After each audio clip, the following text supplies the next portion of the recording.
Hi friends and welcome back. It's Mrs. Vincent. We are coming to the end of our story, which is super exciting. Remember, we have been working our way through the A to Z mystery story, The School Skeleton.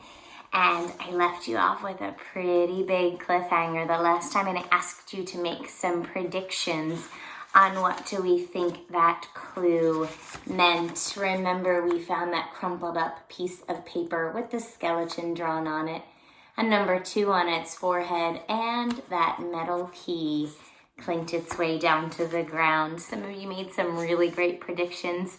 It was a lot of fun to get to read those. But for today, we're going to jump right back into chapter 8. I think he's trying to tell us that this key unlocks wherever Mr. Bones is hidden, Ruth Rose continued. But where? Josh asked. The key could go to a lock in California for all we know. The skeleton is probably still in the school, Dink said. How could anyone carry it out of the building in broad daylight? But how could anyone hide it inside the school in broad daylight either? Ruth Rose asked. Both perfectly reasonable questions. Somebody would have been bound to notice either one of those. Unless Miss Shotsky did it, Josh said. She carries Mr. Bones to classes all the time. Dink shook his head. Trust me, she was surprised when she saw the skeleton was missing. And that wasn't her footprint, Ruth Rose said. The kids stared at the drawing and the key. Why give us the key? Asked Josh. He had a chocolate mustache. Does this guy want to get caught? It's almost like he wants us to find Mr. Bones, Ruth Rose said. Well, at least no other kid has found the skeleton yet, Dink said. We can still win those aquarium tickets for our class. Ruth Rose picked up the key and held it close to her eyes. That's strange. This key looks brand new, she said. How can you tell? Dink asked. Well, there are no scratches on it, Ruth Rose said, and it's very shiny. She dug her own house key out of her pocket. See, my key has a lot of tiny marks from where it rubs against the inside of the door lock, but Josh's key looks like it was just made. And you can see a side-by-side of those two different keys. One is beautiful, bright, shiny metal. While metal is very durable and strong, it does scratch kind of easily.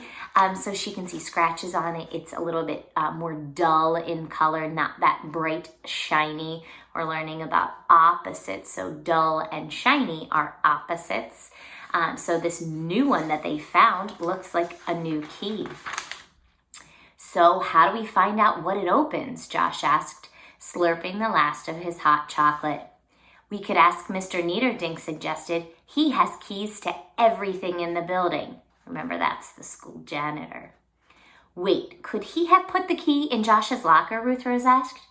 That would mean he took the skeleton, Dink said. But his shoes are way too big, remember? Unless he faked the footprints, Josh said, like those kids who made the bear tracks. Dink wrapped the key in the skeleton drawing and handed it to Josh. Let's show him this tomorrow, he said. And don't lose it. That key is our best clue. So this is kind of like a mini break in the middle of the chapter. You can see that there's a little space because our setting is going to change. They've kind of been thinking it out, and tomorrow they're going to plan to confront Mr. Neater. A few snowflakes fell as Dink, Josh, and Ruth Rose hurried into the school building the next morning. So we want to fast forward a little bit on our timeline. Who ever heard of snow on the 1st of April? Josh muttered. If you know anything about the 1st of April, people call that April Fool's Day, and they like to play some tricks and jokes on people. But you can't really trick the weather. The weather kind of is what it is, so it's a little bit silly to be snowing on the 1st day of April. That's what Josh thinks, at least. He was wearing a green hat pulled down over his ears. Mr. Neater had a small office in the school basement. The kids found him there, sitting on a stool in front of a workbench. He was trying to unjam a stapler. Good morning, Mr. Neater, Dink said. The white-haired man turned and smiled. Hey, kids, what brings you down here? Playing hooky. That means trying to get out of school. Josh pulled the wrapped key from his pocket. He removed the drawing and showed the key to Mr. Neater. "Have you ever seen a key like this?" he asked. Mr. Neater held the key under the light over his workbench. He examined both sides before he shook his head. "Nope, don't think so. But I can tell you it's a copy. This key was made from another, probably in some hardware store." "You were right," Josh marveled. "How come you're so smart?" Ruth Rose just smiled.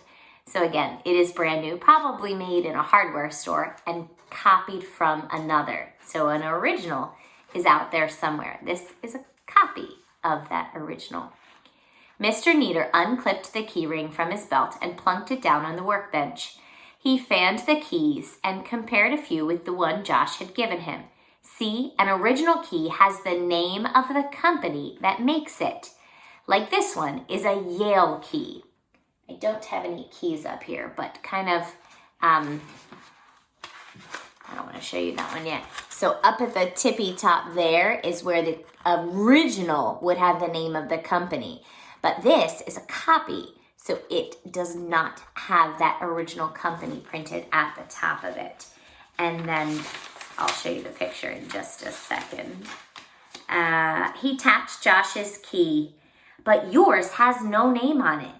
It was copied from another key. "Where'd you get it?" he asked, handing the key back to Josh. "It was in my locker with..." Just then, a fifth grader came clomping down the basement stairs. He was taller than Dink and had dark brown hair and dark, mischievous eyes. Mischievous means someone who is often getting into trouble. So he kind of looks like he's up to no good. So in the writing, they said that Mr. Neater kind of fanned out those keys to show him some of the company like logos on the top of it and to make some comparisons. And there comes our mischievous boy making his way down to the basement to our white-haired Mr. Neater and comes across Dink, Josh, and Ruth Rose. "Well, hi, Corey," Mr. Neater said. "What's up?" "I found this in my locker and wondered if you could tell me what it goes to," Corey said. He handed Mr. Neater a shiny key. Everyone stared at Corey's key. "Did you find a drawing of a skeleton with the key?" Ruth Rose asked. Corey nodded. "Yup, all twisted around the key."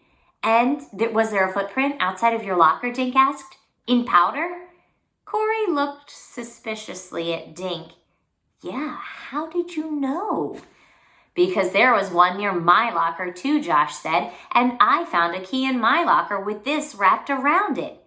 He showed Corey his same picture. Corey dug into his pocket and drew out a twisted paper. Both boys laid the drawings flat on Mr. Neater's bench. The pictures, like the keys, were identical, meaning exactly the same. "Say, do you suppose this has anything to do with Miss Shotsky's skeleton disappearing?" Mr. Neater asked. "Sure it does," Corey said. He pointed to the number 2. "The kids in my class figured it out easy. The key and the picture mean key to the skeleton. We're going to find the skeleton and get free tickets to the new aquarium." Sounds a lot like the plan for Dink, Josh, and Ruth Rose. More footsteps clunked down the basement stairs. This time it was 2 second-grade girls. They were holding hands and looking embarrassed to see 4 older kids already there. "Susan and Jane, right?" Mr. Neater said, smiling at the 2 little girls. The girls nodded. Susan nudged Jane, who opened her hand. "Miss Crumpet wants to know if you know what this key fits," she said shyly. The key was the same as the 2 that Corey and Josh held. "Bet you found this key in your locker, right?" Mr. Neater said. Jane nodded, and a silly picture of a skeleton with a 2 on his head. So now we have 3 different sets of people who have the same exact clues, all gathered in Mr. Neater's basement office. And that whereas I will leave you for today. Make your predictions. Feel free to jot it down or send me an email or a message. I am happy to see. Until next time, bye friends.